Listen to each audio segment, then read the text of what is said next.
Hello my dear students, कैसे हैं आप सभी। आई होप आप सब अच्छे होंगे और आप सबकी पढ़ाई बहुत बेहतरीन चल रही होगी।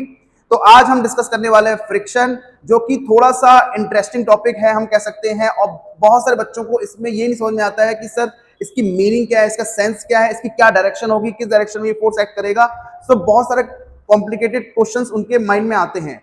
तो आज इस टॉपिक को हम बहुत बेहतरीन तरीके से समझने वाले हैं। तो प्लीज क्लास में ध्यान देना, और अगर जिसने इस चैनल को सब्सक्राइब नहीं किया है तो प्लीज सब्सक्राइब करें और अपने दोस्तों को शेयर करें, क्योंकि मैं आपको हर टॉपिक जो आपके स्कूल के एग्जामिनेशन में एज वेल एज जो आपके कॉम्पिटिटिव एग्जामिनेशन में प्रॉब्लम करता है, परेशान करता है, वो टॉपिक में डिस्कस करता हूं। ठीक है, तो समझते हैं। आप देखो फ्रिक्शन है क्या चीज, इसको बहुत गहराई से समझेंगे। ठीक है, और ध्यान से देखिएगा।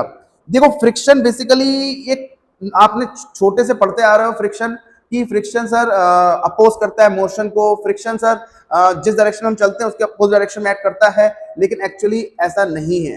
फ्रिक्शन आपको बहुत जगह आपको सपोर्ट भी करता है और बहुत जगह ये चीज अपोज भी करता है। फॉर एग्जाम्पल, अगर आप वॉक कर पा रहे हो बिकॉज ऑफ फ्रिक्शन, अगर फ्रिक्शन नहीं होता तो शायद आप वॉक नहीं कर पाते। ठीक है, आप फॉर एग्जाम्पल अगर आप बर्फ में, आइस जो होती है, आइस में अगर आप वॉक करोगे तो क्या इजिली वॉक कर पाओगे? नहीं। क्यों? क्योंकि वहां फ्रिक्शन नहीं होता है। समझ रहे हो बात को? अगर रफ सरफेस होगी बहुत इजीली आप रन कर पाओगे, लेकिन अगर स्मूथ सरफेस होगी वहां पे आप इजीली वॉक नहीं कर पाओगे, क्योंकि फ्रिक्शन आपको सपोर्ट कर रहा है आपको मोशन करवाने में। तो अभी उसके बारे में हम डिस्कस कर रहे हैं कि फ्रिक्शन होता क्या बेसिकली। तो यहाँ पे सब लोग ध्यान देंगे।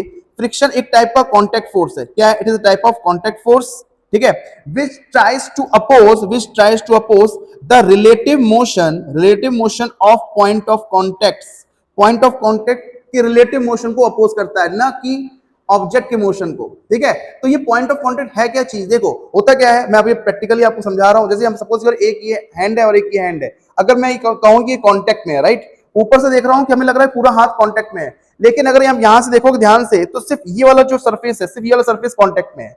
ठीक है, जैसे यहाँ पे फिगर मैंने बनाया हुआ है, ध्यान से देखना। हमें लग रहा है, अगर मैं ऊपर से ऑब्जर्व कर रहा हूं तो मुझे ऐसा लग रहा है कि पूरी सरफेस जो है कांटेक्ट में है, पर लेकिन देखा जाए तो सिर्फ यही पॉइंट्स कांटेक्ट में है। ठीक है, तो these are the point of contacts, right. तो पूरी पूरी बॉडी, पूरी जो सरफेस है वो कांटेक्ट में नहीं है, क्योंकि सरफेस क्या होती है? रफ होती है। सरफेस क्या होती है? रफ होती है। और आपको देखना, जब आप कांटेक्ट में करते हो तो जो कुछ पॉइंट्स कांटेक्ट में हैं, सारे पूरी सरफेस कांटेक्ट में नहीं है। ठीक है, तो सबसे पहले ये ध्यान में रखना कि पॉइंट ऑफ कांटेक्ट ये होते हैं जो पॉइंट्स कांटेक्ट में हैं दो सरफेस के बीच की। क्लियर? इन्हीं के रिलेटिव मोशन को क्या करता है? अपोज करता है फ्रिक्शन। और फ्रिक्शन एक टाइप का कांटेक्ट फोर्स है। Is it clear? अब देखो नेक्स्ट पॉइंट क्या है।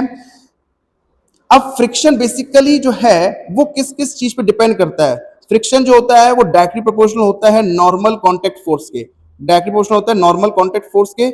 इस प्रोपोर्शनलिटी साइन को अगर हम हटाएंगे, कांस्टेंट लेके आएंगे, तो हमारे पास प्रोपोर्शनलिटी साइन हटाएंगे तो कांस्टेंट आ जाएगा, that is called coefficient of friction.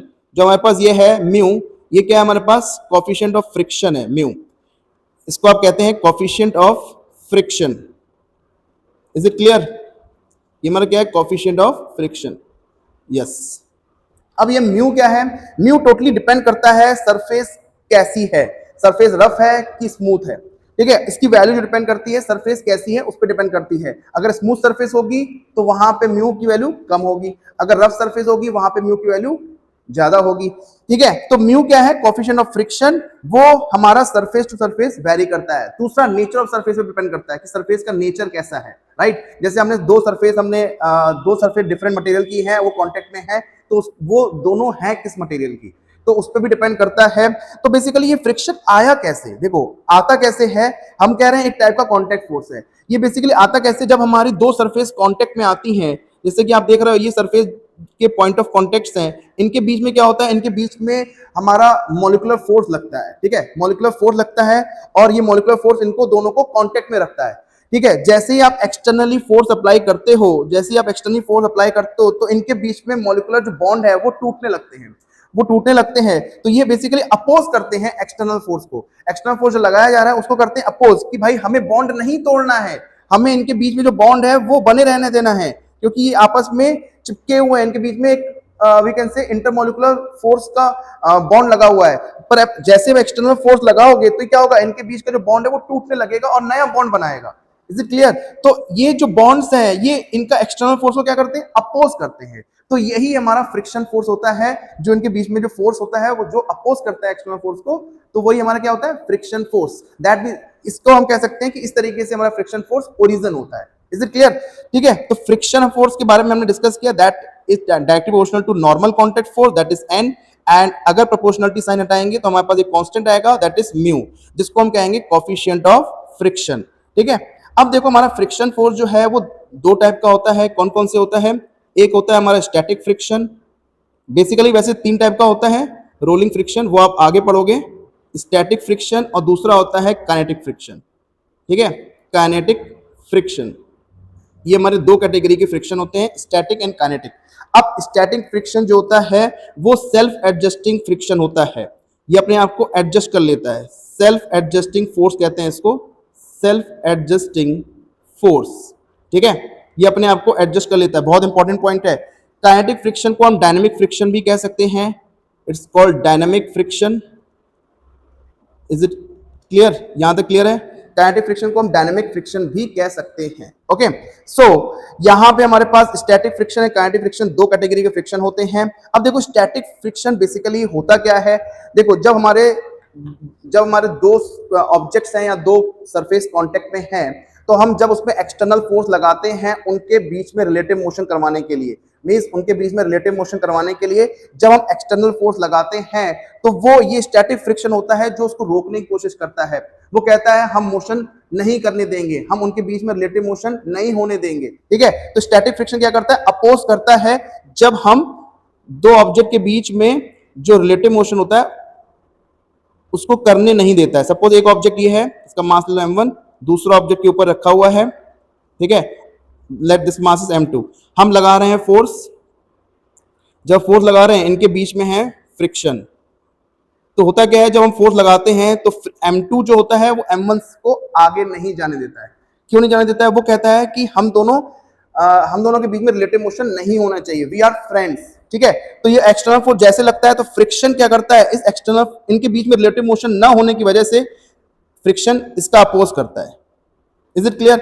और ये फ्रिक्शन अपने आप को सेल्फ एडजस्टिंग फोर्स क्यों कहते हैं?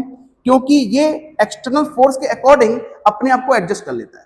फॉर एग्जाम्पल अभी इसका जो फ्रिक्शन अगर हम देखें तो मैक्सिमम स्टैटिक फ्रिक्शन जो लग सकता है, मैक्सिमम जितनी उसकी कैपेसिटी होती है जितना वो लग सकता है, that is equal to mu into N, right? इतना मैक्सिमम फ्रिक्शन एक सरफेस पे लग सकता है। ओके, अब इतना मैक्सिमम फ्रिक्शन लग सकता है, लेकिन ये इतना नहीं लगता है, ये डिपेंड करता है कि एक्सटर्नल फोर्स कितना है। फॉर एग्जाम्पल अगर हमारे पास ये ब्लॉक है और ये टेबल पे रखा हुआ है, राइट, और अब यहाँ पे कोई फोर्स नहीं लग रहा है, लेकिन यहाँ पे सरफेस रफ है, तो हम कहेंगे, आपसे पूछेंगे बताइए भाई यहाँ पे फ्रिक्शन कितना है, तो आप कहोगे सर फ्रिक्शन यहाँ पे तो जीरो है।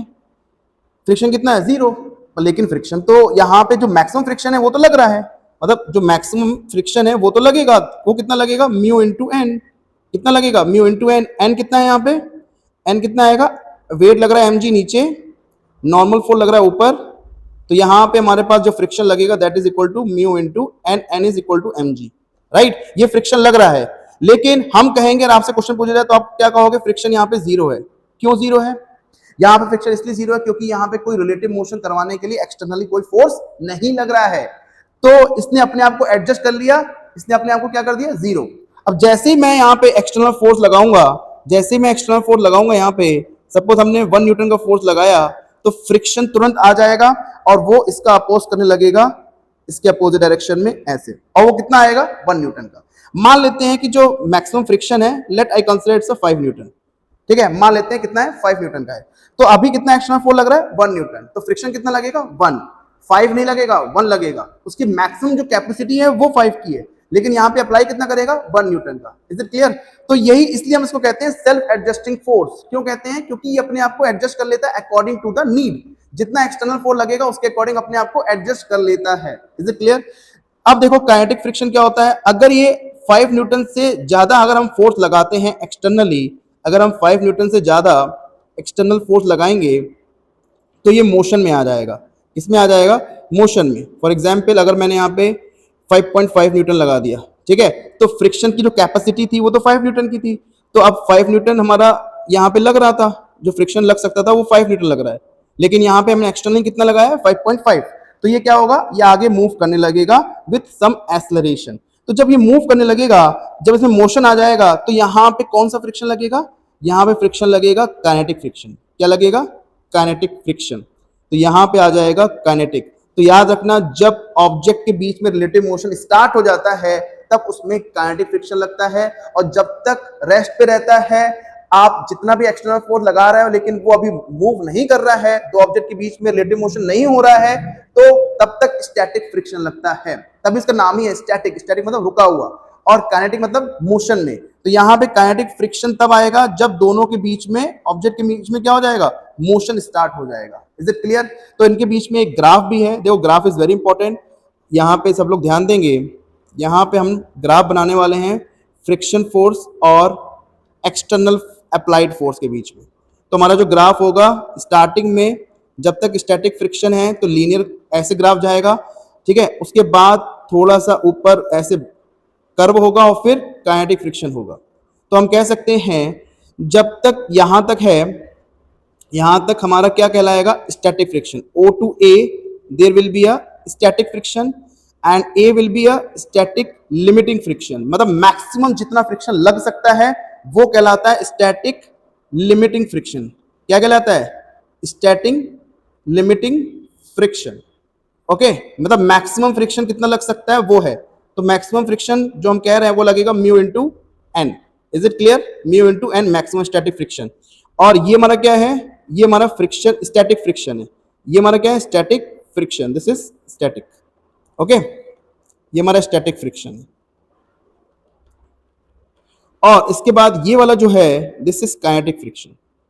ये हमारा क्या है, काइनेटिक फ्रिक्शन है। Is it clear? तो इसका ये ग्राफ जो ब्लू कलर का मैंने मार्क किया हुआ है, this is the graph between friction and the external force. This is external force, this is friction. तो आप जितना फोर्स बढ़ाते जाओगे तो काइनेटिक फ्रिक्शन में कोई फर्क नहीं पड़ने वाला, वो एक फिक्स क्वांटिटी है। लेकिन स्टैटिक फ्रिक्शन में फर्क पड़ता है, वो अपने आप को एडजस्ट कर लेता है एक्सटर्नल फोर्स के अकॉर्डिंग।